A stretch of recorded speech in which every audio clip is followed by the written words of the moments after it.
एक ऐसी कहानी जो हजारों साल पुरानी है, लेकिन आज भी हमें सिखाती है कि सही और गलत क्या है। चलिए आज हम चलते हैं उसी महान कहानी रामायण की दुनिया में। ये सिर्फ एक महाकाव्य नहीं है, बल्कि धर्म, कर्तव्य और भक्ति की एक ऐसी मिसाल है जो आज भी जिंदा है। तो आखिर कौन थे राम? क्या वो एक आदर्श राजा थे, एक आदर्श पति या फिर एक आदर्श पुत्र? चलिए इस सवाल का जवाब उनकी अपनी कहानी में, उनके जीवन के सफर में ही ढूंढते हैं। तो कहानी की शुरुआत होती है एक भव्य राज्य अयोध्या से। यहाँ राजा दशरथ का राज था। उनके पास धन, दौलत, सम्मान सब कुछ था, लेकिन एक कमी थी, एक वारिस की। और राजा की यही एक इच्छा इस महाकाव्य की नींव रखती है। और फिर एक महान यज्ञ के बाद राजा दशरथ की प्रार्थनाएं सुन ली गईं। उन्हें 4 पुत्रों का वरदान मिला। कौशल्या के पुत्र राम, कैकेयी के भरत और सुमित्रा के 2 जुड़वा बेटे लक्ष्मण और शत्रुघ्न। इन चारों भाइयों का जन्म ये अयोध्या के भविष्य को हमेशा हमेशा के लिए बदलने वाला था। राम बचपन से ही कहना चाहिए कि बाकियों से अलग थे। उनका पराक्रम, उनका धर्म के प्रति जो समर्पण था, वो बहुत जल्दी ही सबके सामने आने लगा। और यही गुण उनकी पहली बड़ी परीक्षा का कारण भी बने। तो हुआ ये कि ऋषि विश्वामित्र की मदद के लिए राम उनके साथ गए। वहां उन्होंने न सिर्फ ताड़का जैसे खतरनाक राक्षसों का अंत किया, बल्कि सीता स्वयंवर में उन्होंने वो कर दिखाया जो कोई नहीं कर सका था। भगवान शिव का वो शक्तिशाली धनुष तोड़कर उन्होंने राजकुमारी सीता का हाथ जीता। ये शायद उनके दिव्य होने का पहला बड़ा संकेत था। लेकिन जैसा कि अक्सर कहानियों में होता है, ये खुशियां ज्यादा दिन टिकने वाली नहीं थीं। कहानी में एक ऐसा जबरदस्त मोड़ आया जो सब कुछ बदलने वाला था। और इस मोड़ की जड़ें जुड़ी थीं रानी कैकेयी को मिले 2 वरदानों से। सोचिए, जिस दिन राम के राज्याभिषेक की तैयारियां चल रही थीं, पूरा राज्य जश्न में डूबा था। ठीक उसी दिन रानी कैकेयी ने राजा दशरथ से अपने वो 2 वरदान मांग लिए। पहला, भरत को अयोध्या का राजा बनाया जाए, और दूसरा, राम को 14 साल का वनवास दिया जाए। इन 2 मांगों ने पूरे राज्य को शोक में डुबो दिया। और यही हमें राम के चरित्र की असली महानता दिखती है। उन्होंने एक पल भी नहीं सोचा। अपने पिता के वचन का मान रखने के लिए उन्होंने हंसते हंसते सिंहासन त्याग दिया। ये धर्म के लिए उनका अटूट समर्पण था। और इस मुश्किल सफर में वो अकेले नहीं थे। उनकी पत्नी सीता और उनके भाई लक्ष्मण, उन्होंने भी महल के सारे सुख छोड़कर राम के साथ वन जाने का फैसला किया। जंगल में उनका जीवन मुश्किल था, पर शांतिपूर्ण था। लेकिन ये शांति भी ज्यादा देर तक नहीं रहने वाली थी, क्योंकि एक बहुत गहरा षड्यंत्र रचा जा रहा था। और फिर एक दिन उनकी कुटिया के पास एक बेहद खूबसूरत सोने का हिरण दिखाई दिया। पर ये कोई आम हिरण नहीं था।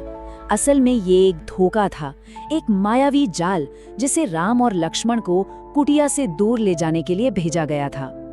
अब सीता उस सुनहरे हिरण की खूबसूरती पर मोहित हो गईं। उन्होंने राम से उसे पकड़कर लाने की जिद की। उन्हें बिल्कुल अंदाजा नहीं था कि उनकी ये छोटी सी जिद एक बहुत बड़े खतरे को न्योता दे रही थी।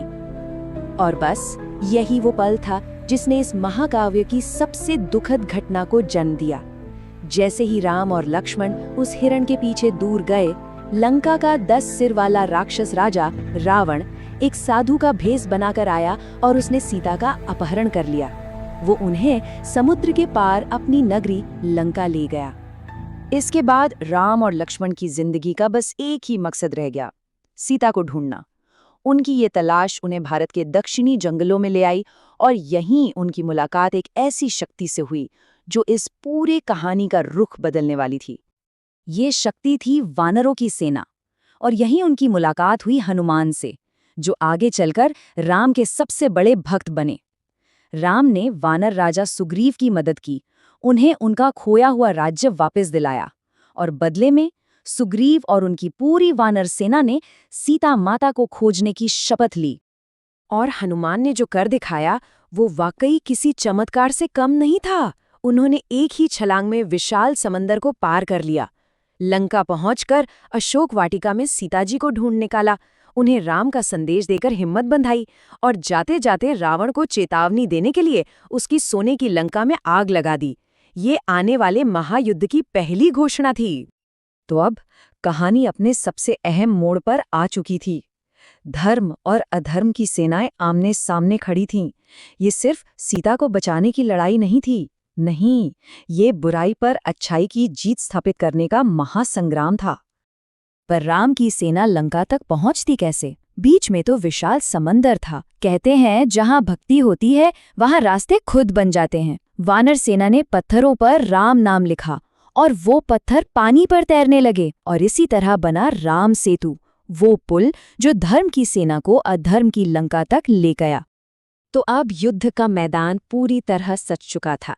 एक तरफ थे राम, लक्ष्मण और उनकी वानर सेना जो धर्म और न्याय के लिए लड़ रहे थे, और दूसरी तरफ था 10 सिरों वाला अहंकारी रावण और उसकी शक्तिशाली राक्षस सेना जो सत्ता और घमंड के प्रतीक थे। युद्ध शुरू हुआ और वो भी क्या भीषण युद्ध था। सबसे पहले मैदान में उतरा रावण का विशालकाय भाई कुंभकर्ण, जिसे 6 महीने की नींद से जगाया गया था। लेकिन राम की सेना के सामने उसकी हार रावण की सेना के लिए एक बहुत बड़ा झटका थी। इसके बाद आया रावण का बेटा मेघनाद। वो इतना शक्तिशाली था कि उसे इंद्रजीत भी कहते थे, क्योंकि उसने इंद्र को भी हरा दिया था। लेकिन लक्ष्मण के हाथों उसकी हार ने तो जैसे रावण की कमर ही तोड़ दी। और फिर आया वो आखिरी पल। राम और रावण के बीच एक घमासान युद्ध के बाद आखिरकार राम ने एक दिव्य अस्त्र से उस अहंकारी रावण का अंत कर ही दिया। ये सिर्फ एक राजा की हार नहीं थी, ये थी अधर्म पर धर्म की जीत, अंधकार पर प्रकाश की विजय।